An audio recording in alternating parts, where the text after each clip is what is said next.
Salut à tous.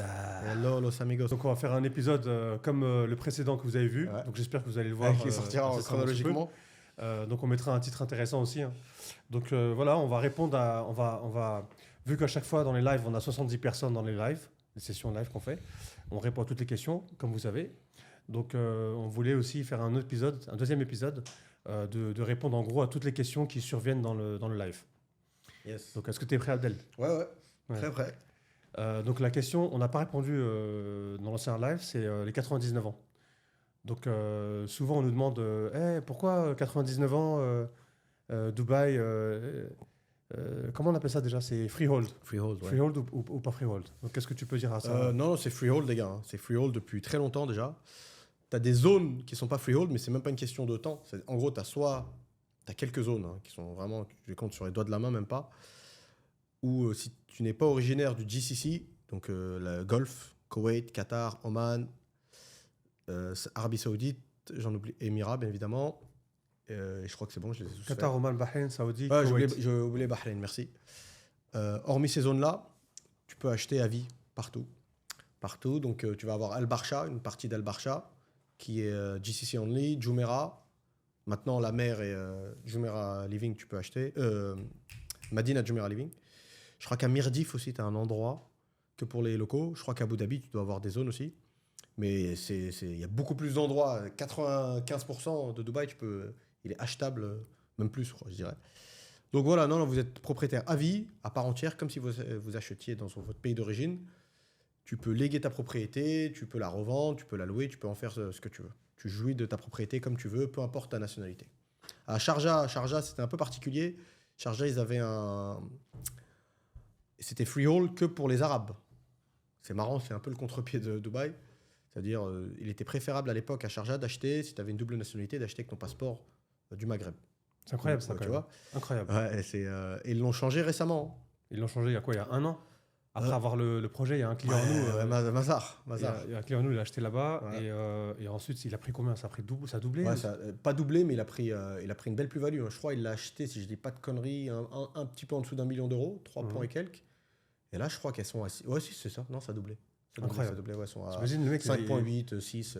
il doit être heureux maintenant. C'est choquant. Je sais pas s'il nous remercie ou pas. Je sais qu'il nous regarde, mais est-ce qu'il nous remercie? C'est une bonne question. Mais c'est vrai qu'on l'a mis sur un bon coup. Sur un bon coup. Hein. Parce que comment tu vas doubler? Bon, fallait être visionnaire. Il y a la plus, crypto pour Sharjah, doubler. Crypto, tu peux doubler, mais tu peux tout perdre aussi. Voilà. Tu vois, alors que tout ce qui est pierre, Ouais, pour tout perdre, il faut qu'il y ait quelque chose qui se passe. Ouais. Et ça, ces choses-là, ne se passent pas ici, quoi, à Dubaï. Ouais, pour perdre tout. Il n'y a que les guerres. Hein. Ouais, avec les guerres. Voilà. Ou des crises subprimes, etc. Et encore, tant que tu ne vends pas, tu n'as pas perdu. Ouais, c'est vrai, exactement. D'ailleurs, je ne sais même pas si pendant les subprimes, à certains immeubles vraiment, vraiment cotés ou des villas genre Star Island, Fisher Island ou Fish Island, je crois, Fisher Island, je crois, à Miami. Est-ce que ça a baissé ou pas? À mon avis, ça a dû tenir. Il y a des trucs, c'est pas tout qui s'est cassé la gueule. Je pense que c'est les trucs pour le panier moyen, genre. C'est les Américains qui prenaient des crédits alors qu'ils n'avaient pas vraiment les moyens. Ouais. Bref, moi je me souviens plus des questions du live. C'est qu'il y a un phénomène que j'ai remarqué par rapport à cette question. Ouais. C'est un phénomène que les locaux. Tu vois, avant les locaux, à Dubaï, comme on était à l'époque la population en 2009, en 2010, quand je suis arrivé en 2009, la population était à 1,2. Et les locaux, c'était toujours 10%. Tu vois, donc il y avait 10 000, enfin 10%. Donc c'est quoi? C'est 10 000? Non, c'est 100 000. Il y avait 100 000 locaux. Tu vois, et les locaux, ils vivaient tous dans des villas. Ouais. Jumeirah, toutes les zones que tu as citées tout à l'heure. Maintenant, en 2024, tu croises des locaux dans ton ascenseur. Donc il y a des locaux à Creek. J'ai vu des locaux qui habitent à Creek. Il y a des locaux qui habitent à Shoba, là où je suis, à Shoba Heartland. C'est incroyable. C'est que c'est rare. Les gens qui viennent d'arriver à Dubaï maintenant, ils voient un local, c'est un voisin. Et ben non, avant c'était incroyable. Avant, tu voyais un local qui habite dans un bâtiment, c'est incroyable. C'est pas possible, c'est pas normal.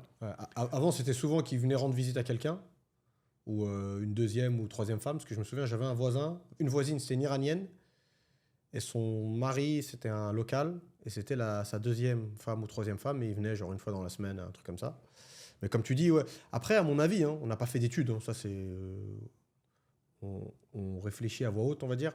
Je pense que même eux, il y a un... Après, non, à Silicon, à l'époque, il y en avait. Parce que je me souviens, il y avait des mecs qui avaient rencontré des étudiants. Mais c'était rare de fou. Parce que même moi, ça m'avait étonné. Pour te dire, je m'en souviens. Ils allaient à Academic City. Je crois qu'il y avait une école d'aviation et ils s'entraînaient pour être pilote, des choses comme ça. Et pour pas rentrer tout le temps dans la maison familiale qui devait être loin, ils s'étaient loin un appart à Silicon. Mais je pense que même chez les locaux, il y a eu un changement. En fait, je pense pas que ta ville, même s'ils essayent, hein, franchement, ils s'accrochent à leur culture avec les dents, tu vois. Ils se mélangent pas des masses. Enfin, ils se mélangent, bon, ils font attention quand même, tu vois. Il y a des endroits, nous on va dans des endroits, parfois on est les seuls non locaux. T'as remarqué dans les cafés et tout, certains endroits, donc ils vont, tu vois, ils ont leur secteur. Je comprends qu'ils veulent rester un minimum entre eux, mais malgré tout, je pense que leur ville se soit autant ouverte, ils se sont impactés. Et je pense même leur structure familiale, elle a peut-être changé. Avant, le mec, il se marie, il ramène sa femme dans la maison familiale, c'était des immenses villas. T'en as plein, d'ailleurs, les anciennes villas de locaux, vraiment, qui ont mal été entretenues, souvent, elles sont louées pour de la colocation. Et tu vois, t'as des villas de 10 chambres sur Jumeirah Al-Wasl.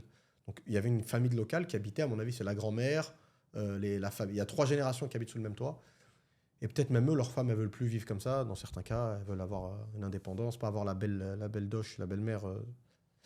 Mais c'est intéressant. C'est vrai qu'en Saoudie, t'as pas ça. En Saoudie, t'as vraiment tous tes voisins, c'est les Saoudiens, avec le bon et le mauvais côté qui va avec. Parce que les Saoudiens, ils travaillent ouais, ils sont Uber. Ils ont vraiment des postes. Il y a vraiment une classe. Il y a plusieurs classes, en fait. C'est vrai. C'est le marxisme c'est vrai. saoudien. Tu vois, ça va au plus bas de l'échelle. Le Saoudien, c'est lui qui te sert le pétrole dans l'essence dans les stations de service. Il y a des nettoyeurs dans le mall, c'est des Saoudiens. Le mec, il a un passeport saoudien, il nettoie dans le mall. Mec, la sécu, c'est toute la sécu des malls, c'est saoudien.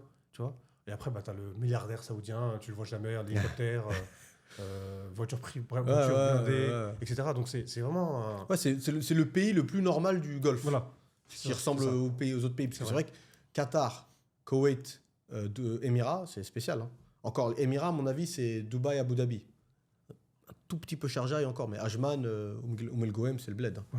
T'as des locaux. D'ailleurs, souvent, les locaux qui sont dans la police ou dans l'armée, c'est souvent des gars qui viennent de ces Émirats-là, tu vois. C'est pas comme Dubaï, Abu Dhabi. Il y a certains métiers qu'ils veulent pas faire. Quand tu vas faire tes visas dans les Amer Center et tout, je pense qu'il y a beaucoup d'employés, c'est des locaux, mais d'Émirats. D'Émirats un peu éloignés, quoi. Ouais. Ou Malkouyem, et Ras Al Khaimah. Quand le bled, il te manque un peu, tu vas là-bas. C'est un peu... Et c'est vrai qu'il y a des quartiers. Hier, on était justement dans un quartier. Tu te dis, ah ouais, là, c'est vrai que c'est le Dubaï à l'ancienne. C'était en parlant de Malkouyem et tout ça. On était où déjà hier? Tu me l'as dit. C'était au truc des visas, je crois, à côté des... non, pourtant, on n'était pas très loin. On était à Bourg-Dubaï, mais c'était la fiesta. C'est le Dubaï d'avant, quoi. Ouais. C'est le Dubaï d'avant. C'est marrant. Hein. Ouais. Donc maintenant, les gens, ils viennent, ils connaissent le Dubaï de maintenant, avec les tours et le luxe, etc. Mais les gens qui... En fait, je l'avais dit ça hier. Les gens qui se plaignent, ouais, Dubaï, c'est pas assez naturel, c'est pas assez... allez là-bas, vous allez voir comment c'est naturel. On va voir si ça va vous plaire. Finalement, ils veulent le Dubaï de downtown, de Marina, merci. Et de ça, c'est... Comme tu as dit, les gens, ils trouvent ce qu'ils viennent chercher. Tu peux pas te plaindre. De trouver... Parce qu'en fait, le côté superficiel, tu peux le trouver partout. Tu vas à Paris, tu passes tes après-midi aux Galeries Lafayette et faire du shopping. Il y a beau avoir 20 musées autour de toi, t'en as pas fait un, c'est pareil. C'est comme si tu étais à Dubaï Mall. Surtout que le monde s'est globalisé, c'est les mêmes marques, les mêmes trucs. Donc c'est partout pareil. C'est toi ce que tu recherches, tu vois. Et comme tu dis, les gens qui se plaignent de ça, de la nature, combien de temps ils passent... Actually, you can give it to us if you don't mind. It's Ouais, fine. on va manger. Let it roll. On mange en plein live. Comme d'hab, les gars. C'est du Marina Emo. Marina Emo, c'est du...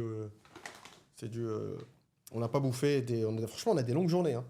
Ouais. En ce moment, pas le temps de faire du sport, pas le temps de faire grand-chose. Hein. C'est vrai qu'on reprend un bon rythme. En fait, on a l'impression qu'on fait rien. Mais je pense qu'on fait quelque chose, j'espère. Non, on fait. Vu qu'on a la tête dans le guidon, tu regardes pas. C'est vrai qu'on a vraiment... À Dubaï, je sais pas si... le jour où vous allez venir à Dubaï, pour certains qui ne sont pas encore là, ceux qui sont ici, vous allez vous en apercevoir que... en fait, on appelle ça en arabe la baraka. Je ne sais pas comment on le traduit, ça, la baraka. La bénédiction. La bénédiction. Si, ça a raison, c'est la bénédiction. En fait, j'ai l'impression qu'il n'y a pas de... Ça, je l'ai remarqué à l'époque, en 2009. Hein. Je me rappelle, j'avais du cash, et pourtant, c'était pas cher. Hein. Je te jure, le cash, il partait tellement vite. Tu te rappelles, tu étais là pendant cette période. Même en 2010, 2011, tu vois, tu avais de l'argent, il partait trop vite. Tu te dis, mais attends, mais qu'est-ce que j'ai fait avec, tu vois? Et pareil pour le temps. Le temps, il passait déjà vite à Dubaï. Plus qu'ailleurs, ouais. Plus qu'ailleurs. Et quand tu retournes en France, le temps, il passe plus lentement. Maintenant, c'est un peu... even maintenant. Mais franchement, ça... Mais Dubaï, ça a commencé depuis longtemps, en fait, hein, quand tu y penses. Hein. Maintenant, si tu veux être en mode psychologie... pour moi, je sais pas ce que toi, t'en penses. Moi, je trouve... Pour moi, hein, c'est un des défauts de Dubaï. En tout cas, moi, c'est un des trucs que j'aime pas à Dubaï. Désolé pour le bruit, les gars. Mais après, la notion du temps, c'est relatif. Hein. Pareil, on va pas faire un cours de... On se prend pas pour Nietzsche, tu vois, mais... ou Heidegger, mais c'est... Quand t'attends... quand t'es dans un avion, t'as 10 heures de vol, t'as l'impression que ça passe pas. Et si tu regardes des vidéos qui t'abrutissent sur ton téléphone, des shorts, et tu te rends compte que t'as bousillé 2 heures. Donc c'est vrai que la perception... Le temps, c'est le même, mais c'est la perception qui est différente. Mais c'est vrai que je rejoins Ben à 200%. La sensation du temps qui passe à Dubaï, je ne sais pas si c'est le fait que toute l'année, le soleil se couche plus ou moins à la même heure et se couche tôt. Tu n'as pas la sensation que tu as en Europe à l'approche de l'été où les journées elles sont vraiment longues. Là, franchement, j'ai kiffé. Juin dernier, j'étais sur la Côte d'Azur. La journée, elle finit pas. Tu vois, il est 21h, il fait encore jour. Les prières, elles sont espacées de fou. C'est vraiment... C'est bizarre. Hein. Tu profites de ta journée grave. Et ça, je l'ai remarqué depuis très très longtemps. Hein. Là, ce qu'on est en train de vivre maintenant, c'est juste une augmentation, un triple, un X. Ouais. 3 fois X. On dépense 3 fois, je dépense 3 fois plus. Ouais. En fait, je peux même pas te dire le multiple que ce que je dépense depuis 2010. En fois combien? Je peux pas compter parce qu'avant, c'était compliqué. Mais franchement, j'avais un business. Je serais pas étonné qu'on soit au moins au-dessus de 5X. Ouais, je pense que c'est au-dessus de 5X. On dépense 5 fois plus qu'avant. Enfin, que 2010. Et après, quand j'avais un bon boulot, une bonne vie, 2014, là, je dépense 3 fois plus que 2014. Et sachant que 2014, j'ai économisé 65% de ce que je gagnais. Parce que j'avais un document Excel, j'avais un target. J'avais un target de combien je voulais avoir pour rentrer en France et faire un business. Tu vois, en je me souviens. 2014. Après, ce qui t'aidait, c'est les voyages, non? Voilà. En fait, le fait de voyager, ça me permettait justement d'économiser de l'argent. Pourquoi? Parce que c'est ma société qui payait pour les hôtels et payait pour le voyage. Donc note de frais. nourriture, etc. Note de frais. Donc c'était bien. Donc chaque fois que je voyageais. En fait, j'avais obligation de voyager. C'était quoi? C'était un tiers du mois. Donc c'était intéressant. Et donc j'économisais plus, tu vois. Donc j'économisais 65%. Enfin, j'avais un Excel sheet. Je comptais 65% de ce que je gagnais. Tu vois, c'est intéressant. Mais et sans vraiment forcer, tu vois. Je forçais pas. Mais est-ce que tu pourrais vivre comme tu vivais avant? Et là, franchement, si je voulais faire ça, ce serait compliqué. Je me sentirais vraiment comme une merde. Je me dis, attends, pourquoi je bosse autant pour vivre à la fin comme un manant, entre guillemets, tu vois. Et là, c'est sans faire les restaurants 5 étoiles qu'on dit, tu vois. Sans faire le Sexy Fish, le hôtel caviar, le Cipriani, la petite maison. Combien de fois on va à la petite maison? 0. La dernière fois qu'on a été, c'était 2 ans, 3 ans pendant le Ramadan en 2021. Ramadan 2021, j'ai cassé le Ramadan moi 3 fois là-bas. Ouais. Non, moi j'avais été l'année dernière. Ah ouais? Mais la petite maison? Ouais. Un client m'avait invité. Mais attends. Zuma. Est-ce que tu penses que c'est parce que tu es un ancien que tu réfléchis comme ça, ou par exemple demain tu vas t'installer à Bali? Est-ce que ça te dérangerait d'aller manger dans les petits boubouis, etc. Pas tout le temps, enfin des boubouis un minimum propre, tu vois? Ou tu penses que c'est toi qui veux plus de ça, peu importe où tu vas aller, ou c'est parce que voilà, tu te dis, ça fait 15 ans que je suis là, c'est le minimum que je dois me respecter en gros. 15 ans, c'est comme ça que je dois vivre. Si c'est pour descendre le curseur un peu, je préfère me barrer. Tu vois? Ou c'est juste toi, le Ben 2025, qui est comme ça, demain tu vas aller vivre à New York, à Bali, machin, tu vas aller... t'as un standard sur lequel tu n'arrives plus à redescendre. Il y a un phénomène où je voulais parler tout à l'heure. C'est le phénomène de l'embourgeoisement à Dubaï. Ouais. Tu vois, l'embourgeoisement à Dubaï. Juste le fait de vivre à Dubaï, tu t'embourgeoises. Et ça valable pour nous, mais c'est valable pour tout le monde qui habite à Dubaï. Même les Philippins, tout le monde. Hein. Les Philippins, les Sri Lankais, etc. Les Pakistanais que tu vois ici, ils sont totalement différents par rapport aux Pakistanais qui sont au Pakistan. Pourtant, ils viennent d'arriver il y a 2 ans, 3 ans, 4 ans. Et le gars, il pense totalement différent. Il dit, attends, moi, c'est minimum, je vais manger là. Bon, ça reste toujours des karaks, etc. Mais le mec, il a un standard minimum. Et là, je vais dire un truc. Moi, en 2000... c'est quoi quand j'ai commencé le truc? C'est on va dire en 2011. J'ai rencontré un local et on a fait un business avec lui. Donc j'ai créé une marque de madeleine. Lui, il vendait des madeleines. Donc moi, j'ai créé une marque. Enfin, j'ai ramené la marque de madeleine. Et donc, ça nous a pris 6 mois pour pour signer avec Hello Kitty. On a signé la licence Hello Kitty et on a distribué dans le Moyen-Orient, UAE, donc Dubaï, Umm Al-Quwain, Ras Al Khaimah, Abu Dhabi, etc. Donc on était dans Carrefour, Loulou, etc. Et ce local-là, un jour on était posé, il m'a dit, moi, minimum, quand je voyage, c'est hôtel 5 étoiles. Et ça, c'était le concept, il m'avait dit ça déjà en 2011. Et pour moi, vu que je reviens de loin, tu vois, je suis un enfant de pauvre de chez pauvre, échelon 5 au Crous, c'est le maximum, tu vois. Et donc, il m'a dit ça, il m'a dit, je voyage minimum 5 étoiles. Et tu sais, ça m'a... Psychologiquement, je ne connaissais pas ce concept de minimum 5 étoiles. Tu sais, voilà quoi. Je ne connaissais pas ça. Et le mec, il me dit, attends, moi, c'est le local. Mais il était vieux quand même. Hein. Il me dit, moi, c'est minimum 5 étoiles, sinon je voyage pas, ça sert à rien. Et donc, après, il nous a emmenés à Médine. Et après, on est parti avec un mec ensemble, en voiture. On avait pris un gros 4x4 Sequoia, Toyota Sequoia. Et il nous a emmenés, on a fait toute la route avec lui. Moi et mon associé, on est parti à la Mecque et à Médine avec lui. Et il nous a payé hôtel 5 étoiles à Médine, hôtel 5 étoiles à la Mecque, hôtel 5 étoiles. Et je ne connaissais pas ce concept. Par contre, quand j'ai commencé à voyager beaucoup avec ma société, enfin avec la société où j'étais embauché à partir de 2014, quand j'ai commencé à bosser avec eux, j'ai commencé à voyager. Au bout de peut-être au 10e voyage, j'ai commencé à avoir des goûts de luxe. Et donc là, quand je partais par exemple à l'île Maurice, avant, mon premier voyage à l'île Maurice, c'était un hôtel normal, 50 € la nuit, tu vois. Hôtel normal. Mais après, j'ai commencé à demander à toutes les hôtesses Emirates que je connaissais, je leur dis, c'est quoi votre hôtel quand vous voyagez? Elle me dit Chandrani pour l'île Maurice, le Chandrani.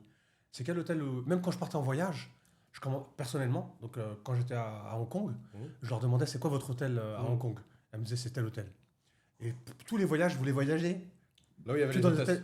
Non, que dans l'hôtel Emirates. Pourquoi? Parce que je sais que Emirates, ils ont un standard international qu'ils respectent. Donc ça m'a inculqué, ça m'a inculqué le fait de pouvoir vraiment me voyager et me mettre en mode 5 étoiles. Parce que je pouvais me permettre. Ou peut-être 4 étoiles, mais et maintenant c'est 5 étoiles, tu vois. Maintenant j'ai un standing obligatoire, comme le local. Bon, j'exagère. Si je vais aux États-Unis, New York, je pourrais pas faire un 5 étoiles. J'ai regardé, c'est 350 € la nuit. Arrête, bien sûr, tu peux. Ou 500. Enfin, tu pourras pas rester genre un mois, mais tu peux. Quand je voyage, c'est 2 semaines, 3 semaines. Est-ce que je vais rester 3 semaines dans 5 étoiles à 400 € la nuit? C'est quoi le plus bel hôtel que tu as fait dans le monde? Bah, bizarrement, en Géorgie. Stamba? C'est Stamba, ouais. C'est incroyable. C'est le Stamba. Tapez Stamba, hôtel. Attends, toi, vous allez voir le design.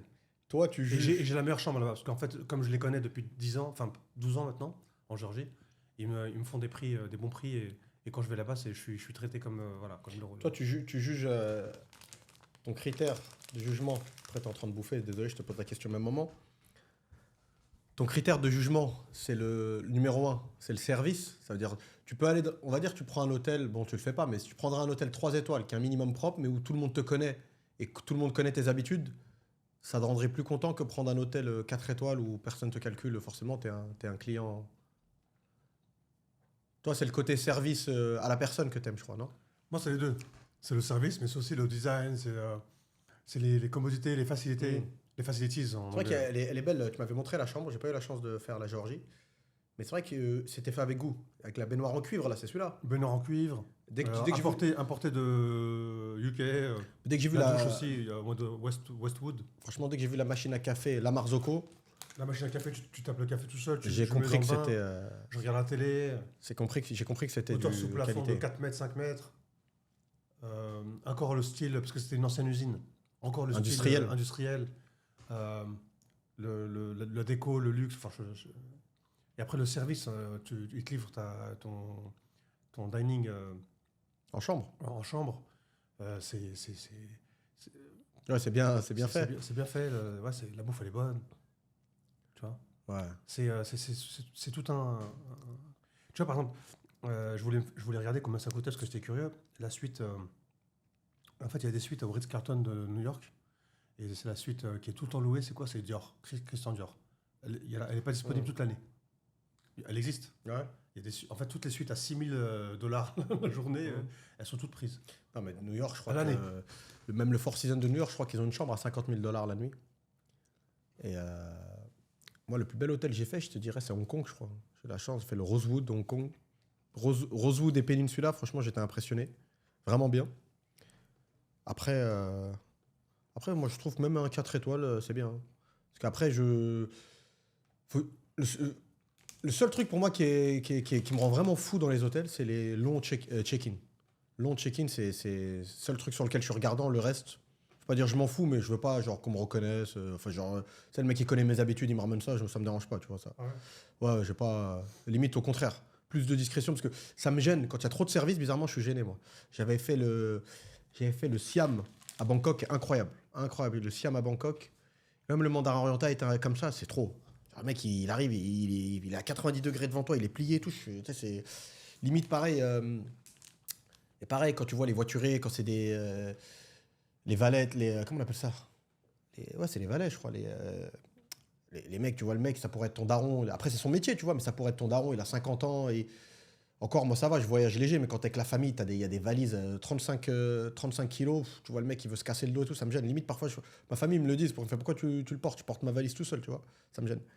Mais j'aime bien justement les trucs où tu vois pas grand monde, tu croises ni les clients ni le staff. Je suis peut-être un peu chelou, je sais pas, mais j'aime bien quand c'est fluide. Ça va vite le check-in, l'ascenseur tu l'attends pas, tu croises personne, tu traces. D'ailleurs, il y a un truc que je comprends pas, qui est vachement développé en Asie, qui n'y a pas beaucoup à Dubaï, voire pas du tout. C'est les appartements avec l'ascenseur où tu arrives directement dans ton appart. Tu sais qu'en Malaisie, c'est commun. Hein. C'est pas genre un truc de fou, t'as acheté le meilleur immeuble. Ouais. Malaisie, à Bangkok, pareil, dans plein d'immeubles. Dubaï, t'as pas ça. Et c'est des immeubles qui sont standing. Non, un bon standing, mais pas. T'as des appartements, 700 000 dirhams à Kuala Lumpur. T'appuies, t'arrives, t'es chez toi, quoi. Et tu le possèdes à vie, quoi. Ouais, y a pas de. La Malaisie, paradoxalement, c'est compliqué d'avoir un visa résident. Ah. Mais par contre, c'est freehold. C'est freehold à 100%. Partout où t'achètes, c'est pas comme Bali où il n'y a pas de 20, 30 ans. Même la Thaïlande, c'est freehold, mais dans les condos, dans les immeubles. En fait, la Thaïlande, ils ont un système particulier, si je me trompe pas, c'est que tu as un quota d'étrangers par immeuble. Chaque promoteur, il a un quota d'étrangers. Pourquoi tu fais ça? T'as fait ton... Ah, toi, t'as pris le...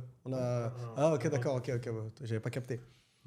Et donc voilà, quoi. Bref, c'était la petite aparté hôtel. Mais c'est vrai que, franchement, j'arrête pas de me chier en boucle. Hein. Je le dis même à des potes, hormis Ben, quoi. Il y a un gars, d'ailleurs, j'ai oublié son prénom, mais franchement, il a fait un commentaire très court mais efficace. Il a dit Dubaï a un confort toxique. Et franchement, il a raison. La vérité, il a raison. Le mec est très très bon. Il a bien résumé le truc. Donc je pense que c'est quelqu'un qui sait de quoi il parle. Parce que ça, je le confirme. Peu importe la nationalité, tu le vois. En fait, Dubaï te met à disposition des services dont tu n'avais pas forcément besoin, mais dont après, tu peux plus te passer. C'est très particulier, tu vois. Après, je pense qu'il y a une période de sevrage. D'un moment, tu pars de Dubaï et ça te fait chier un moment. Après, tu passes un an, ça y est, tu reprends, tu rapprends à vivre de manière normale, on va dire.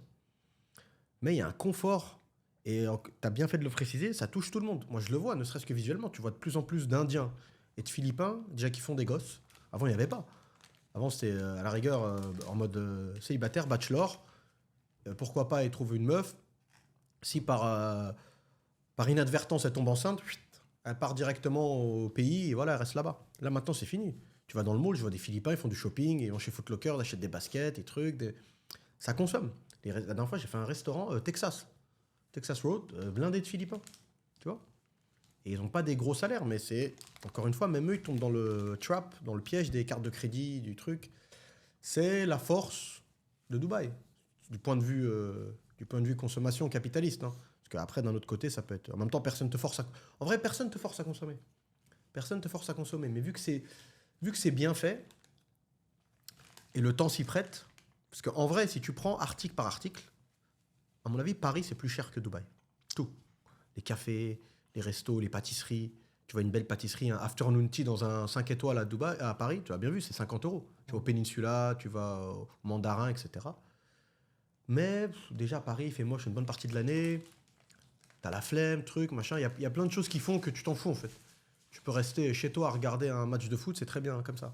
Dubaï, non, t'as le truc, faut que je sorte. Donc le mec qui arrive à hacker le système de Dubaï, c'est le mec qui arrive à profiter de ce que Dubaï offre sans tomber dans le fameux confort toxique. Mais après, la question philosophique, pourquoi t'es là, en fait? Si c'est pour vivre comme ça, pourquoi tu viens à Dubaï? Mais après, je te dis ça, non, il y en a qui viennent à Dubaï pour d'autres raisons. Hein. Pour d'autres raisons. Ils viennent à Dubaï, en fait, le mec, le fait qu'il puisse prier, par exemple, celui qui est musulman, le fait qu'il puisse prier en temps et en heure partout où il se trouve, le fait que ce soit extrêmement safe, etc., ça lui suffit. Lui, il s'en fout de tous les soirs manger dehors, etc., etc. Donc, il faut vraiment savoir pourquoi tu es venu et se rappeler de la raison pour laquelle tu es venu. C'est surtout se rappeler. Parce que savoir pourquoi tu es venu, c'est un fait, mais tu peux l'oublier, je pense. Au bout de quelques mois, tu fais tourner les serviettes. C'est vrai. Hein. C'est pour ça qu'il faut rentrer en France, je pense, régulièrement quand même. En fait, comme tu dis, c'est ce que je pensais. Les gens ils disaient, alors au départ, quand tu arrives à Dubaï, tout le monde a un target. Ils disent, ouais, moi quand je viens à Dubaï, ça va être vraiment au maximum, je reste 3 ans. Enfin, il y en a qui se disent 1 an seulement. Je récolte tout le pognon que je peux récolter. Et là, je peux rentrer. Et là, il y a un shift en 2025, enfin 2024, mais je crois que vous allez regarder ça, ça va être en 2025, hein, avec un peu de chance. Pour l'instant, juste pour information, hein, on est le 18 décembre. Et il est 18h06. Chez Yallapod. Dubaï Poké Studio, Yallapod. Ils ont les mêmes... c'est une marque, en fait. Bref, c'est une bonne compagnie. On va chez eux, on connaît le patron, on est bien avec eux. Donc, il y a eu un shift. Avant, les gens, ils pensaient, OK, je vais arriver. D'ailleurs, c'est comme moi, et comme Abdel aussi. Hein. Je me rappelle, Abdel, quand il est revenu récemment, c'était je viens fumer les commissions, je veux le truc, et après je rentre dans le sud de la France et je fais mon truc. Je dis, qu'est-ce qu'il a Il est énervé, là. Tu te rappelles, hein Je dis, qu'est-ce qu'il a Il est tout nerveux.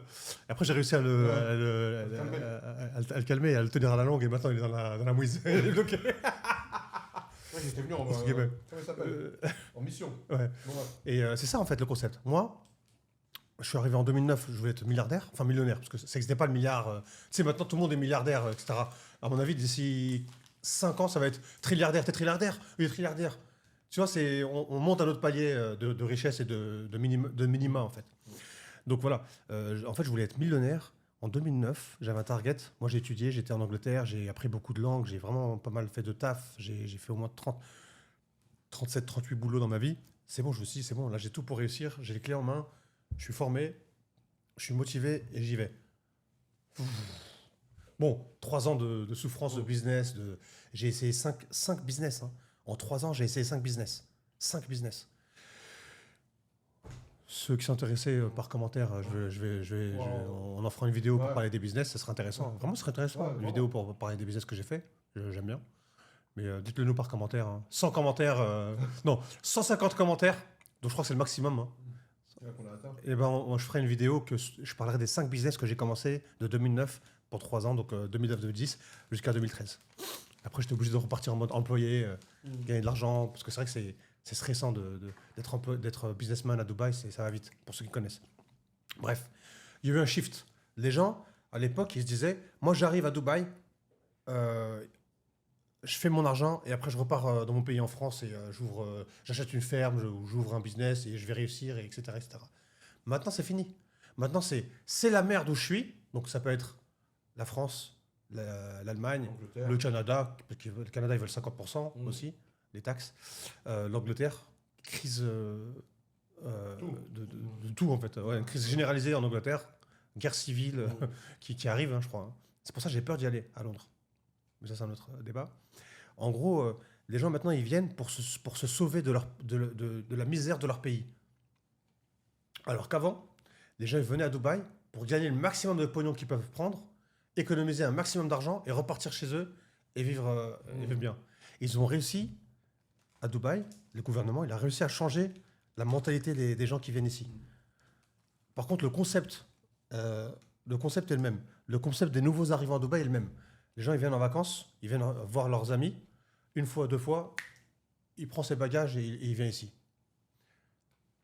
Pour se sauver de sa misère de son pays. Alors qu'avant, c'était pareil en fait. En gros, ça a toujours été comme ça. Les gens ils viennent en vacances, ils découvrent que c'est un pays incroyable et ils restent. Ça a resté. Par contre, le concept de venir à Dubaï, économiser de l'argent et se barrer dans son pays et monter sa société, son restaurant, son petit hutte, louer des jet skis dans le sud de la France, avoir une conciergerie, avoir une agence de sécurité pour le Saint-Jean-Cap-Ferrat, et c'est des mots-clés. Louer des petites voitures de touristes pour des petites zones, des 4L, etc. Là, c'est fini. Maintenant, je viens à Dubaï pour changer de vie, avoir une nouvelle vie et m'expanouir. C'est la phrase de Gad Elmaleh. Je viens m'expanouir et avoir une vie de famille relax. Et me sauver du racisme, me sauver de mentalité et me sauver de la crise et de taxes et des impôts, etc. etc., etc. C'est incroyable le shift. Hein. On n'y pense pas, personne n'y pense, personne ne l'a dit dans un podcast. C'est que Ben Abdel pour Marinemo. Marinemo. Mais est-ce que tu... Putain, il est spicy celui-là. Hein. Ah ouais, il est spicy de ouf. J'aime beaucoup. Chicken, putain, il ressort bien.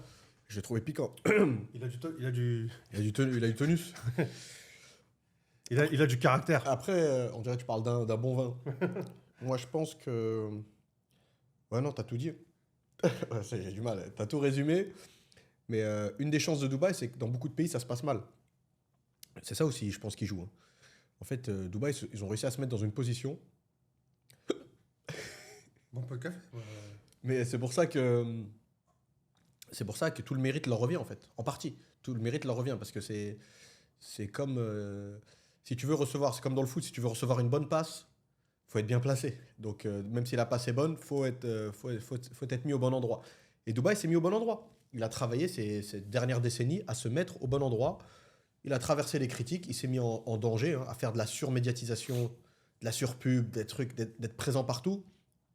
Tu donnes le flanc pour être critiqué. C'est pour ça que c'est une ville qui clive énormément. Non, il reste quelque chose. Hein. C'est pour ça que c'est une ville que parfois tu fais un truc sur Dubaï et tu peux te faire descendre. Nous, on fait assez peu de vues, donc on est entre nous. Mais je pense que si nos vidéos passeraient en mainstream, on se ferait insulter tous les jours, tu vois. Parce que Dubaï, c'est une ville qui déclenche ça, mais c'est logique parce qu'ils ont fait énormément de pubs et c'est la suite logique des choses. Mais est-ce que Dubaï serait à ce niveau-là si, ne serait-ce qu'en Union européenne, la vie serait beaucoup plus agréable? Quand tu regardes bien, là, on l'a dit plein de fois, hein, la France, c'est une Ferrari sans moteur. La France, t'as tout pour être heureux en France. T'as tout pour être heureux. Vraiment, la France, tu peux rajouter le Portugal, l'Espagne, l'Europe du Sud de manière générale. Tu vois. Il y a des défauts, bien évidemment, mais si c'était géré, pas mieux géré, mais géré de façon à ce que ça aille mieux, pour le bien commun. Parce qu'il ne faut pas croire que les gens, il y en a plein, ils pensent que c'est de l'incompétence à la tête de l'État, etc. C'est pas de l'incompétence, c'est voulu en fait. C'est tellement gros que c'est voulu. C'est régné par le chaos, etc. Bon bref, on va pas rentrer dans un débat politique. Mais ouais, Dubaï, franchement, il n'y a rien à dire. Hein. Dubaï a vraiment travaillé pour arriver là où elle est. On aime, on n'aime pas, il y a plein de choses à dire, plein de choses à redire.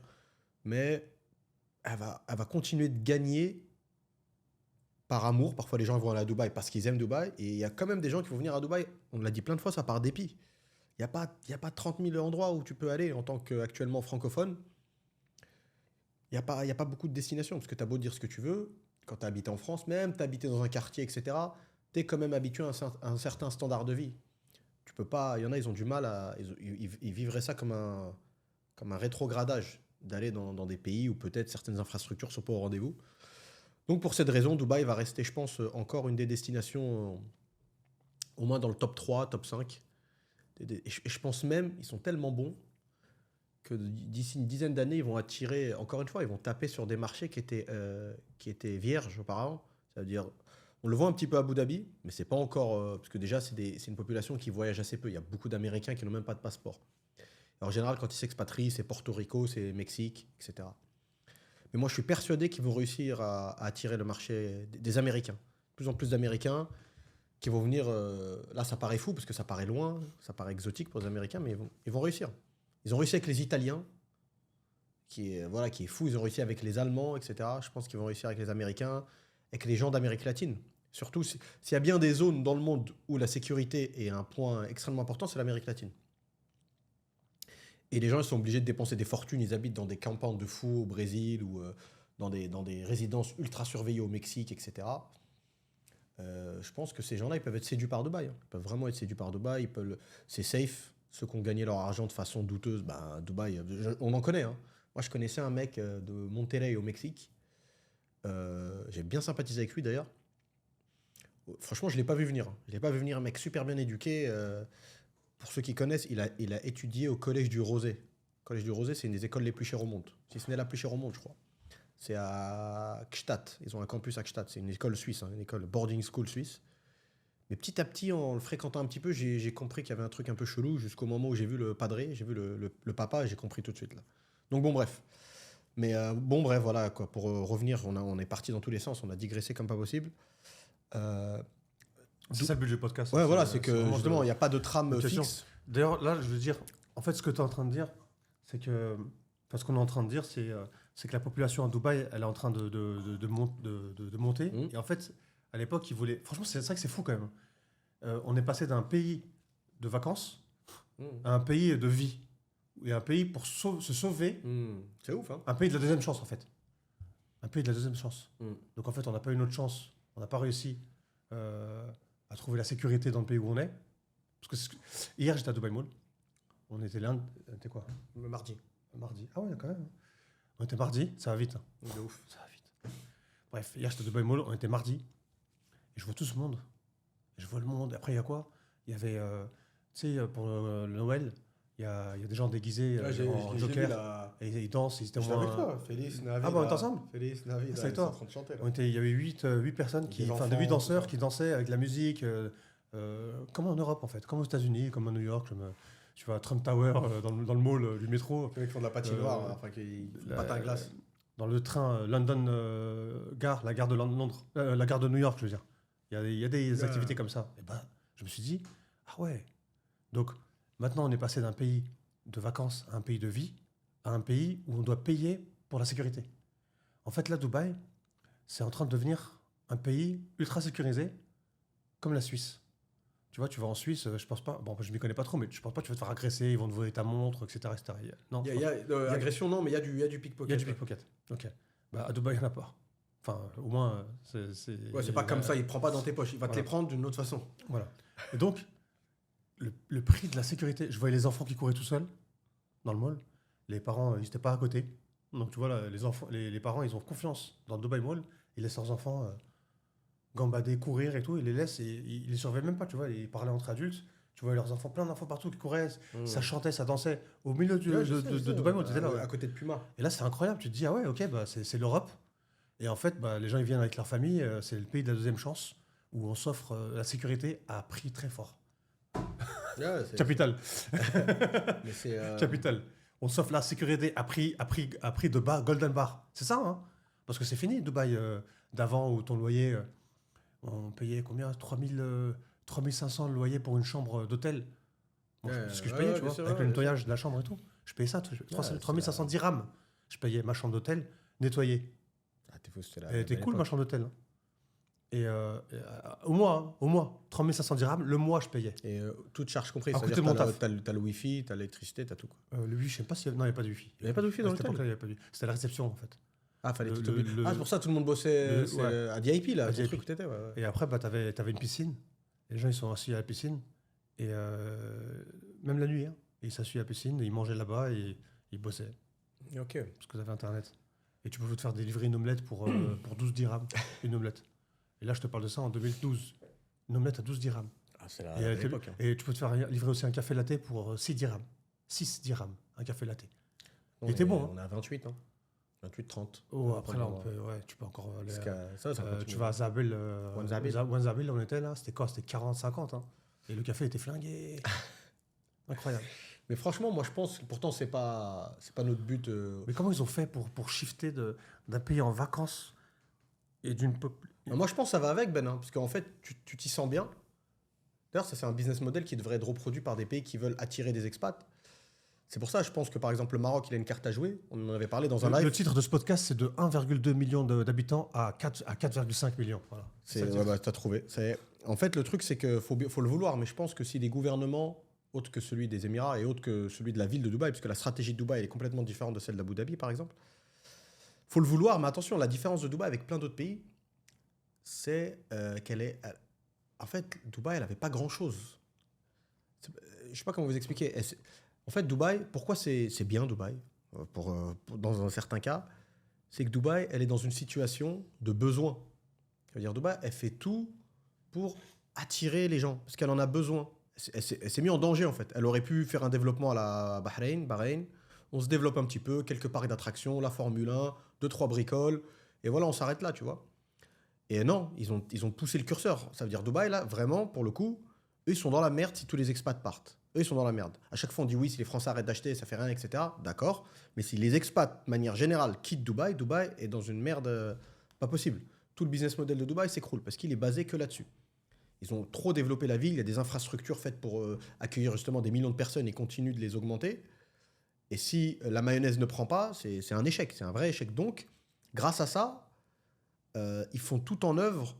Ils se mettent dos au mur, en fait. Ils se mettent dos au mur pour être sûr d'y arriver. C'est comme un mec qui vient, qui a un business en France, et pour se donner toutes les chances d'arriver à Dubaï, ben, il ferme son business. Il dit, j'ai pas le choix, je suis dos au mur, il faut que je gagne ma vie à Dubaï. C'est pour ça que Dubaï, c'est très facile pour faire son Emirates ID. C'est pour ça que, bah, regarde, tout à l'heure, on a parlé brièvement de la Malaisie. Tu vois, en Malaisie, c'est un peu un casse-tête d'avoir son ID.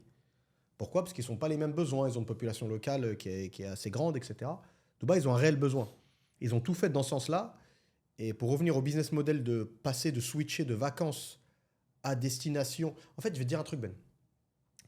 Je pense qu'il y a plein d'endroits qui le font, mais ils ne se donnent pas autant les moyens que Dubaï. Parce que combien de fois, moi je connais des potes, on a tous un pote comme ça, ou quelqu'un dans la famille, il part dans une destination de vacances, il te dit quoi ? Ah, franchement, j'ai kiffé, je vais habiter là-bas. Ah, franchement, j'ai trouvé coup de cœur, machin. Mais après, il s'arrête vite, soit parce que voilà, sa motivation elle redescend une fois qu'il est rentré, ou soit parce qu'il est compliqué de s'installer dans ce pays. Demain, tu vas en vacances, tu kiffes Los Angeles, peu importe, n'importe quelle destination, l'Australie. Dès que tu commences à creuser dans le truc, c'est compliqué d'aller s'installer. Dubaï, tu viens en vacances. T'as kiffé. Tu te dis, ah, je vais me laisser une seconde chance. Tu reviens une deuxième fois. T'as rekiffé. Tu reviens une troisième fois. En une semaine, t'es résident. Quel pays t'offre ça ? Quel pays ? Il n'y en a pas. Il n'y en a pas. C'est vraiment plus ça ce que je veux dire. Il n'y en a pas. Parce que même tu kiffes le sud de la France, pour avoir le visa, il faut se... Moi, mon pote, j'avais ramené Louis, un pote à moi, jordanien, enfin palestinien américain. Il a eu un coup de cœur sur Nice. Il m'a dit, ah punaise, c'est le truc. Il a demandé à l'époque, son père avait des business qui tournaient assez bien en Californie. Il lui a dit, vas-y, je t'envoie de l'argent, débrouille-toi, achète un truc. Et j'ai essayé de l'aider un petit peu. Je l'ai connecté avec des avocats. C'est une galère. C'est une galère. Pour avoir un titre de résidence, c'est une galère. Et t'as beau avoir des coups de cœur de folie, ça le fait pas. Dubaï, en fait, ils ont compris que fallait battre le fer pendant qu'il est encore chaud. Le mec vient kiffer les vacances. Il va se renseigner. Pareil pour l'immobilier, en fait, ils t'ont tout rendu accessible et facile. C'est-à-dire demain tu vas à Bali. Hop, tu kiffes l'ambiance au Uluwatu, machin. Tu dis, ah, c'est stylé, les plages, elles sont belles, les falaises, les trucs, les restaurants, les salles de sport. D'accord, ok. Mais demain, tu t'es intéressé par l'IMO, tu sais même pas par où commencer, il faut chercher en ligne, machin. Dubaï, t'as même pas le temps de te poser la question, c'est déjà devant toi. Tu vas au mall, des gens, ils vendent de l'immobilier. N'importe qui va t'expliquer. Tu vas à Gibiar, la plage, il y a des kiosques de partout. Partout, c'est comme une boutique, il te met tout en vitrine. Tu rentres dans la boutique, tu sais déjà tout ce qu'il y a. Le mec, il te met tout son stock. T'as plus rien à demander, donc il te facilite de ouf. Et là, je pense que le Maroc, par exemple, ils ont une carte à jouer avec la Coupe du Monde. Même si moi, je crois pas trop aux événements sportifs, je pense que c'est pas assez long. Une expo qui dure 6 mois, pourquoi pas, mais il faut vraiment qu'il y ait un gros coup de cœur pour que le mec... Ou alors, il faut que le Maroc rende l'expatriation super facile. En gros, des Américains, des Mexicains, etc., des Suisses, peu importe, ils viennent supporter leur équipe pendant la Coupe du Monde. Ils disent, putain, mais ce pays, il est trop cool, c'est trop stylé, machin. Et voilà, ils ont même pas trop besoin de se renseigner. Ils voient qu'en une semaine, il est résident, il peut louer sans papier. Là, ouais. Là, t'attires des gens, tu fais en sorte qu'ils restent. Mais ouais, non, ils se sont donné les moyens de réussir. Ils se sont vraiment donné les moyens de réussir. Qu'on aime ou qu'on n'aime pas, le seul piège de ça, c'est qu'ils sont dans un marketing constant. Tu peux pas t'arrêter, tu peux pas lever le pied. C'est le coût d'acquisition client, il reste élevé en fait, parce que ça s'arrête pas, quoi. Même si rien qu'avec Habibi comme to Dubai, ça leur a fait une pub mondiale pour naturel, hein. Naturel de fou. Et comme le chocolat de Dubaï. Combien ils ont dépensé pour les pubs en général, pour participer à des films, sponsoriser des événements sportifs internationaux. Enrico Macias, c'est un honneur. Et tout ça, à la fin, c'est un Reels. Un mec, il est en train de tomber dans une en fait, il faisait des... C'était quoi la première version du... Il faisait des flips en arrière, comme ça. Comme tout Dubaï, il faisait des flips en arrière. Et après, il montrait des drone shots de la JBR, de la mer, de Five. Je me souviens plus de la première version. Des yachts, des jet skis. C'est ça en fait. Habibi, comme you say that Money doesn't buy happiness. Money doesn't buy happiness. Habibi, come to Dubai. Et après, tu vois le mec, il fait des flips dans le désert, jet ski, quad, etc., hélicoptère, et je t'en passe. C'est ouf parce qu'en fait, quand ça les arrange, ils kiffent. Mais c'est pas un truc de fou. Parce que c'est un peu cliché l'accent local et tout, machin. Ils aiment pas ça normalement. 1, 2, 3 reels gratuits, en fait naturels, hein, qui ont été partagés. Même c'est le rêve de n'importe quelle société. Même en Thaïlande, on me le disait. À un moment, j'ai fait faut qu'on fasse un reel qu'on partage. Ça serait magnifique. Que les gens. En fait, il faut qu'on fasse un reel que les gens aient envie de partager. Et là, on va être la meilleure agence IMO à Dubaï. C'est un truc de fou. Je te dis, mon Emirates ID, elle a glissé de mon passeport. Et je parlais avec le gars à la réception de mon hôtel. Et il a vu Dubaï. Il m'a sorti genre Habibi, come to Dubai. Il était 5h du matin, j'étais claqué. Ce truc-là, il a vraiment voyagé. Hein. Et la meuf, là, Choco Dubaï, là, fixe. Pareil. C'est devenu. D'ailleurs, tu sais comment elle le vend? Et elle le vend apparemment. Hein. C'est quelqu'un qui m'a dit ça hier. Il le vend, genre, limite, c'est StockX, les baskets, là. Je crois qu'il y a deux sessions par jour sur Deliveroo. Tu as 2 moments dans la journée où tu peux l'acheter sur Deliveroo. En tout cas, moi, j'ai essayé 3-4 fois. Tout le temps, we cannot take the order now, tu vois, tu peux pas. Donc ça corrobore ce qu'a m'a dit la personne, tu vois. Mais ça aussi, franchement, ça, après, elle est pas conne, la meuf, hein, je pense qu'elle doit le savoir. Elle peut se faire, elle peut se faire founded, elle peut utiliser Dubaï comme VC. Hein. Parce que franchement, je pense qu'ils peuvent la remercier, ils kiffent ce genre de truc. Et même le mec qui a créé ce truc-là, Habibi Come to Dubai, s'il est pas con, visite Dubaï et l'office du tourisme de Dubaï peut le payer. D'ailleurs, franchement, hein, un mec qui veut gagner de l'argent, tu veux gagner de l'argent. Un mec qui veut gagner de l'argent, après, c'est dit comme ça, mais il y a un minimum de savoir-faire et de préparation. Le mec qui arrive à proposer ce genre de service à l'Arabie Saoudite, il peut faire mouche. Parce que eux, pour le coup, Dubaï, tout à l'heure, j'ai un peu exagéré. Ils sont tout le temps, ils sont en marketing constant. Non, ils peuvent lever le pied. Parce que ça, Dubaï, c'est une marque. C'est une marque déposée. Ouais, mais c'est comme Coca-Cola ou les grosses marques. Ils continuent, tu vois. À faire de la pub. Ils continuent, tu vois. Obligé. Mais la Saoudi, il faut il faut que les manches, ils leur mettent au niveau des épaules. D'accord, ils ont l'Expo 2030. Ils ont la Coupe du Monde 2035. Mais quand même, il y a énormément de boulot, tu le vois. Hein. Ils arrêtent chaque semaine, chaque jour, ils invitent un nouvel influenceur à visiter le pays, etc.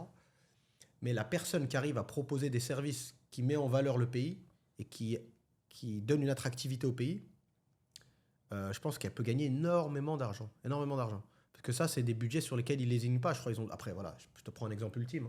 Je crois que Messi, il a pris plus de 20 millions d'euros pour faire la pub pour visiter l'Arabie Saoudite, quoi. Visite Saoudi, tu vois. Donc, et en plus, c'est sur les années à venir. Hein. Il y a beaucoup de choses à faire, mais bon.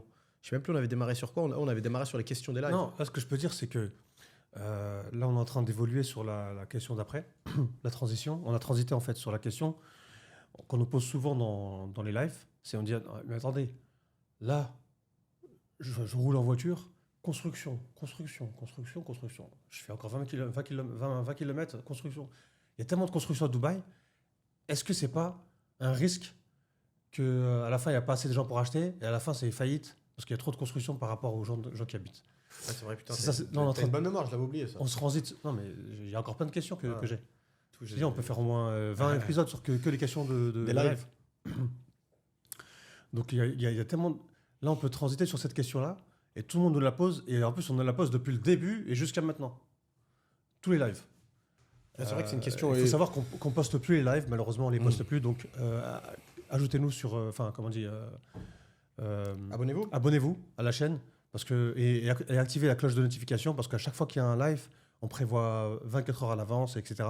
Mais dès qu'il y a le live, si vous avez activé la cloche de notification, vous verrez Marina Emo surgir. La notif. Donc voilà. Appuyez sur la cloche de notification et n'hésitez pas justement à nous follow. Voilà. Et donc, ouais, il y aurait beaucoup de choses à dire. Bon, déjà, franchement, je comprends les gens. C'est pas pour être dans l'empathie à 2 balles, mais je comprends. C'est un réflexe. Tu vois, c'est partout que t'ailles, ça continue de construire. Surtout, tu viens là en vacances 1 semaine, 2 semaines, tu te dis qui va acheter. Tu vois, ce réflexe-là, moi-même, je l'ai eu auparavant. Bon, déjà, il faut savoir que les quartiers dits historiques, au même titre, c'est un exemple qu'on prend souvent, les quartiers dits historiques, ils ne sont pas directement impactés par ça. Concrètement, tu prends Paris, tu prends Londres, toutes ces villes-là, elles s'agrandissent au niveau des périphéries, tu vois. C'est pour ça que les mecs qui ont fait des super coups, c'est des gars qui ont acheté dans des portes autour du périph', les portes qui te permettent de rentrer dans Paris. Ceux qui ont eu un coup d'avance, l'immobilier, il a flambé. Tu prends des villes comme Clichy, comme etc. Bon, bref. Et, et voilà, le fait qu'il y ait des nouvelles constructions dans la périphérie, ça ne fait pas forcément chuter le prix de l'immobilier à Paris, dans les quartiers, dans les arrondissements historiques. C'est un peu le même principe à Dubaï. C'est pas parce que des nouveaux immeubles se construisent à JVC ou à Dubai Land que Marina ou JBR ou Downtown est impacté. Déjà, ça, c'est une chose à savoir. Deuxièmement, on l'a dit souvent, quand tu veux louer à Dubaï, tu loues. Tu loues. Franchement, faut savoir que les mecs, le temps d'acquisition, la value, pas la value chain, pardon, parce que on en parlait juste avant, l'acquisition d'un locataire, le cheminement est très court. Hein. Il n'y a pas de dépôt de dossier. Maintenant, en France, tu as les dépôts de dossier chez les assureurs. Concrètement, un propriétaire, il souscrit une assurance loyer impayé. Et c'est le mec qui va, étude de dossier. Dubaï, ils veulent même pas savoir ce que tu fais comme métier, en fait. Ils s'en foutent, ils ne savent pas quitter. Donc, il n'y a pas ce problème de trêve hivernale. Il a peur que tu ne payes pas le loyer. On n'est pas là-dedans. Même si apparemment, on me l'a dit, là, quelques fois, ça peut arriver sur des loyers très chers. C'est arrivé à un pote, là, il a loué un appart à un peu moins de 400 000 dirhams. L'année, ouais. Et c'est à Crick, non, à la Marina, pardon. Il était à Crick, il a bougé à la Marina. Une sorte de penthouse qu'il a loué. Et ils lui ont demandé des relevés de compte. Relevés de compte, parce qu'apparemment, le proprio, auparavant, il avait eu un gars qui avait eu un chèque impayé, donc un peu traumatisé, il demandait des relevés de compte. Pareil, il n'a pas épluché le dossier comme un malade. Bref. Donc là, Ben, il sort d'ici, il va visiter un appart, ça lui plaît, voilà, c'est réglé tout de suite, quoi. Ça va très vite. Donc c'est ça qu'il faut garder en tête. Il n'y a pas de lourdeur administrative pour louer un appartement. Donc déjà, tu gagnes beaucoup de temps. Beaucoup de gens qui achètent, on va pas se mentir, on va mettre les pieds dans le plat, pour blanchir de l'argent, dans certains cas. Des gens qui achètent, voilà, c'est pas forcément pour blanchir, ils veulent park the money, ça veut dire ils laissent leur argent, c'est comme s'ils le mettaient dans un coffre, voilà. Donc ils n'ont pas une motivation folle à louer. Des gens qui achètent, mais pour habiter, ils ne viennent pas habiter. Moi, je connais un client saoudien, il a une maison, il a une villa au Kempinski, l'hôtel Kempinski. Il y a la résidence, il y a des villas sur une petite contre-allée comme ça sur la gauche. Il n'y a pas été depuis 2020. Et il y a sa Rolls-Royce, il y a ça de poussière dessus, et il ne va jamais. Burj Khalifa, tu as dû en voir, il y a des voitures bâchées depuis 4 ans. Bref. Donc après, c'est en fonction du profil de chacun, tu vois.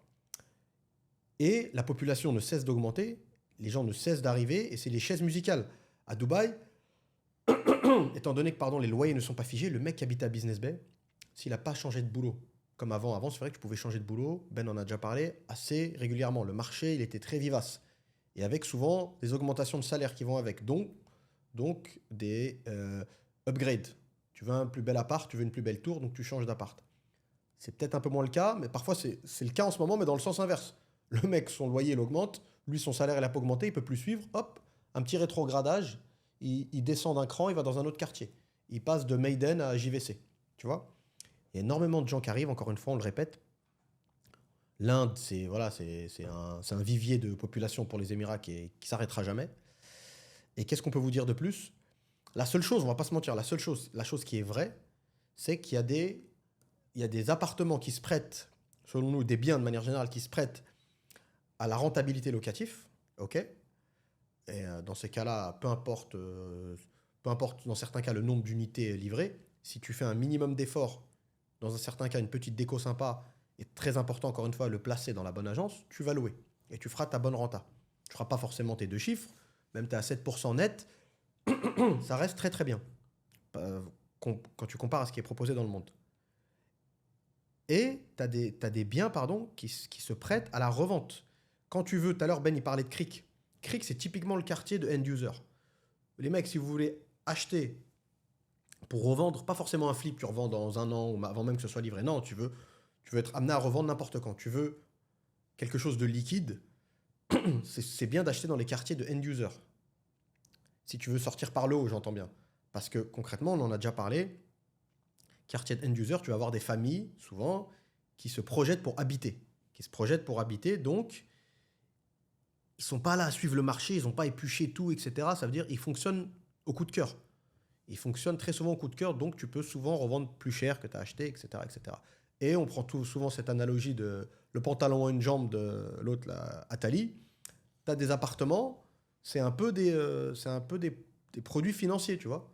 C'est fait pour acheter, tu fais ta renta locatif, tu vas le revendre, mais tu vas le revendre aussi à un investisseur. Donc lui aussi il veut faire une bonne affaire, il va pas forcément te le racheter 40% de plus que tu l'as acheté, tu vois. Donc à partir du moment où tu mets tout ça sur la table, tu te dis que Dubaï c'est en train de s'étendre, mais gardez bien en tête qu'avant c'était assez petit. Donc là c'est juste en train d'arriver à une taille classique de ville classique qui peut accueillir voilà, 4, 5, 6, 7 millions d'habitants, ce qui n'était pas le cas. Quand tu retires tout Dera, tu retires tout Jebel Ali, tu retires tout Al-Quds. Al-Quds, c'est énorme. C'est là où il y a toutes les worker accommodation, les logements pour travailleurs. Tu retires tout ça, tu retires les quartiers où il n'y a que les gens du Golfe qui peuvent acheter, une partie de Barcha, de Jumeirah, machin. Il n'y a pas beaucoup, il n'y a pas tant de quartiers que ça. Hein. Bizarrement, je pense pas que comme toi. Ouais. Tu vois, parce que t'avais des rats, Goldsouk, Ouais. en face. Ouais. Tout nouveau. Ouais, mais je pense pas que tu constructions, plein de que tu quartiers. puisses acheter. Hein. Je pense pas que tu puisses acheter. Ben non, Ouais. non, je crois que c'est. Je pense pas que tu puisses acheter. À vérifier. Okay. Mais je pense pas que tu puisses acheter. Mais c'est vrai que c'est grand, mais tu vois. Je pense que. Rappelle-toi quand on allait à l'époque à Damak, on allait tout le temps au bureau de Damak. Ouais. En passant par le bureau de Damak, des fois on s'arrêtait. Il y avait des programmes de développement de Emar. Et d'autres programmes. On allait voir des villas. Ouais. Il y a plein de noms différents. Non, c'est vrai que ça. Melrose, je sais pas comment ça s'appelle, l'autre truc. Non, il y a beaucoup de quartiers. Une fois, on s'est perdu. Tu vois, à quand tu vas Modone. dans le sud. Ouais, de Modone. Ouais, Quand tu vas dans le sud, il y a tellement de quartiers. Tu dis, mais je savais pas que ça existait, ça. Il y a des quartiers, on sait même pas que ça existe. Vraiment. Hein. Il y a des quartiers, c'est incroyable. Et comment ils ont fait pour. Tu vois, bon, on connaît ce quartier. Par exemple, le quartier de Emar, où ils veulent construire une ferme. De village, je crois. De village. Le truc, le projet, de farm. The Farm, mais le truc, c'est pareil, c'est à Dubai Land en plus. Tu vois. Ouais, The Valley. The Valley. C'est bon, ça a été. Ouais, ça c'est un super coup. Hein. Les mecs, s'il y a une nouvelle phase, vous nous parlez à chaque fois, les gars, Flipper le dauphin.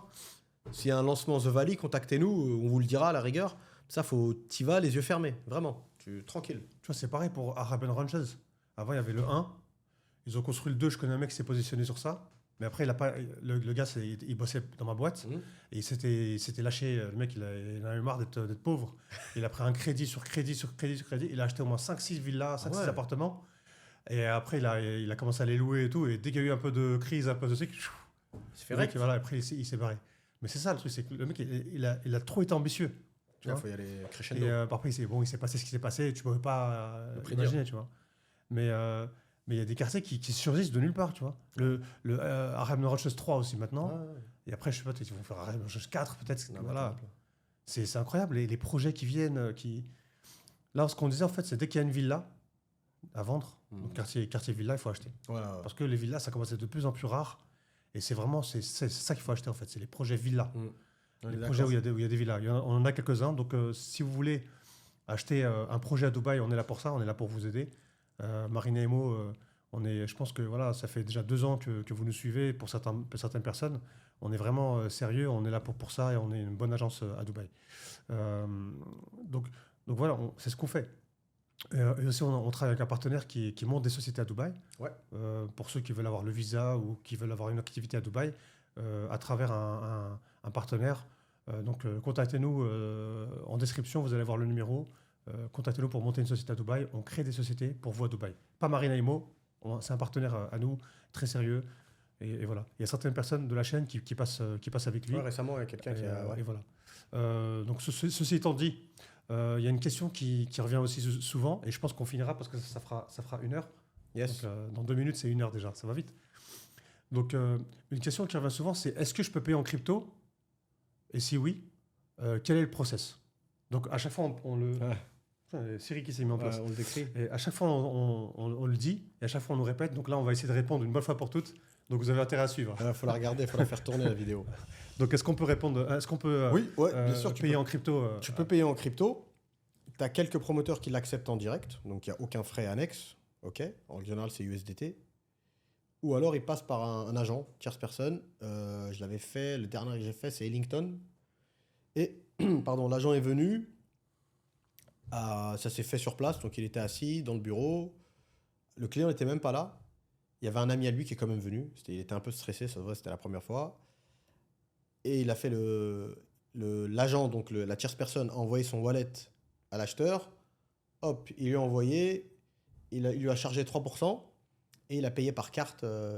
Il a fait le paiement par carte pour lui. Voilà, donc c'est les deux cas de figure. Soit le promoteur accepte en direct, soit la tierce personne, en général 3%. Voilà. Et c'est sécurisé parce que voilà, tout est fait en instantané sur place dans les locaux du promoteur. Il y a quelqu'un qui nous avait posé la question si dans l'ancien second marché, chez le notaire, tu peux le faire. De connaissance, non? C'est seulement avec la personne qui l'accepte. Ouais. Moi, si je vends mon appartement et que j'accepte d'être payé en USDT, tu vois, pourquoi pas? Ouais, mais c'est le vendeur et l'acheteur qui ouais, s'arrangent. Mais c'est quoi le truc, Ben? C'est que tu seras quand même obligé de feinter le. C'est comme les paiements. Système. Ouais, c'est comme les paiements en cash. Par exemple, un mec, deux gars, ils habitent en Angleterre. Après, tu ramènes un chèque. Voilà, c'est ça. Tu ramènes un chèque. Bon, ça, c'est voilà. passé par Marina Emo, bien sûr. On va pas vous donner tous les détails non plus. Hein. C'est bon. Au bout d'un moment, il faut qu'on bien qu'on mange et qu'on boit sans savoir un arrière-goût. Bref. Mais c'est vrai, non, c'est ça. Donc, ça. Passer par crypto, nous, c'est ça. Il y en a plein qui. En plus, c'est bizarre quand tu y penses. Tu dis, le gars, il a acheté, par exemple, moi, je sais pas, le gars, il a acheté l'Ethereum, il était à 70. Il l'a gardé, il était en coma, il s'est réveillé un jour, il est à 4000. Il en a acheté pour. C'est beau ça. Il en a acheté pour. Il a mis 10 000 euros. Il a acheté, il était à 30 ou 70. Et là, il s'est réveillé dans un coma, il a 4000. Qu'est-ce qu'il fait? Investit dans la pierre. Hein, parce que la crypto risque de rebaisser. Bull run et bear market, voilà, ça va en haut et ça baisse. Donc pour ceux qui investissent dans la crypto, on vous conseille de take profit dans l'immobilier. C'est super intéressant. Il y a beaucoup de personnes qui nous contactent pour ça. Donc voilà, investissez dans la pierre, contactez Marina Emo. Tu veux dire autre chose? Non, tu as tout dit. Hein. Juste, c'est vrai que tout à l'heure, tu as effleuré le sujet pour la personne qui ouvre les boîtes, avec qui on bosse. Parce qu'on se rend compte, moi, je ne pensais pas que les gens étaient autant stressés par ça. Comment récupérer leur loyer? Comment je récupère mes loyers? Comment je récupère mes loyers? Si c'est vraiment quelque chose qui vous... Parce qu'il y a des solutions. Ça, c'est une question, c'est vrai. Ouais. Il y en a plein qui posent comment récupérer mes loyers, dans quel compte. Si vraiment tu veux pas te prendre la tête, pas te faire de procuration à l'agence, tu veux pas demander du cash au locataire, ouvre ta société, ouvre-toi un compte perso, et voilà. Et c'est aussi simple que ça. Et l'agence qui va te louer l'appartement te met ton chèque, ton petit chèque dans le compte. En plus, si tu loues ton appartement en un chèque, c'est réglé, t'imagines? Hop, t'es tranquille pour les 12 mois à venir. Et 13 mois, parce que t'as la caution aussi, en plus. Donc ça, je me rends compte qu'il y a des gens, ça a l'air de leur poser un problème. Donc ouvrez une société, et vous allez y gagner, quoi. Et bien sûr, passer par Marina Emo, on fait ça. Et c'est bon, on fait ça à travers notre partenaire. Ouais, voilà. Et on est là pour vous aider et activer la cloche de notification pour accéder au live. Et c'est là où on intervient, on répond à toutes les questions. Là, on a répondu à 3 questions seulement. Vous avez vu, ça a pris 1 heure. Et ça demande beaucoup de capital mental et mémoriel et physique. Il faut qu'on prenne beaucoup de magnésium avant chaque live. Parce que on fait 4 heures maximum. On peut faire 2 heures. Mais généralement, répondre à plein de questions qui n'ont rien à voir les unes des autres, ça puise C'est le lendemain, je suis l'énergie. KO. Moi aussi. Matin, Et on s'en rend pas compte, mais c'est beaucoup de travail mental. Parce que nous, à la fin, on est là. On n'est pas là en train de faire des recherches. C'est naturel. On est là depuis 15 ans et c'est ce qu'on fait. Et voilà, quoi. Donc voilà, c'était Ben et Abdel pour Marina Emo. Marina Emo! Ciao. Ciao, ciao.